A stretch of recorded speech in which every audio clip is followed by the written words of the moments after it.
Let's start with Lucas's story. He said he worked at a tiny coffee shop, the kind with only 3 tables and an annoyingly loud bell on the door.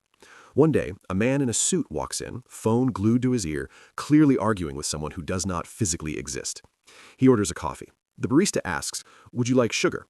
The man covers the phone, looks at him like he's been spiritually offended, and says, "Do I look like someone who uses sugar?" First of all, no one looks like someone who uses sugar. Second of all, it's coffee. Relax. But then comes the plot twist. When the coffee is ready, the guy takes a sip, makes a dramatically disgusted face, and says, "This is bitter." My guy, it's coffee. He starts complaining, raising his voice, calling the coffee a liquid insult. And the worst part?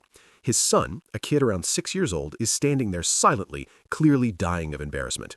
In the end, the man leaves without the coffee, but turns to his son and says, "See, that's why I don't trust anyone." Congratulations, sir. You lost a coffee and unlocked a free childhood trauma.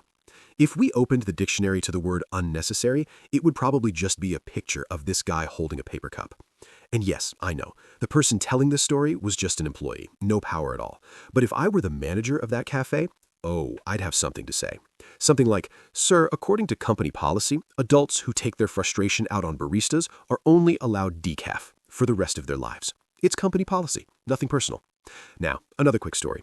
Marina said a customer once tried to return a product with no receipt, no packaging, and no product. He just walked up to the counter and said, "I want my money back." For what? "I don't remember, but I know I bought it here."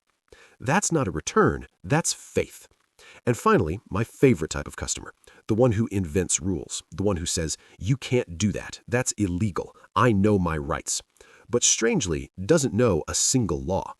If yelling at service workers turned into currency, Brazil would have the highest GDP in the world. So what's the moral of the story? If working customer service teaches you anything, it's that patience isn't a virtue, it's survival. Thanks for watching. Now, if you'll excuse me, I'm going to buy a chocolate bar. And yes, with sugar.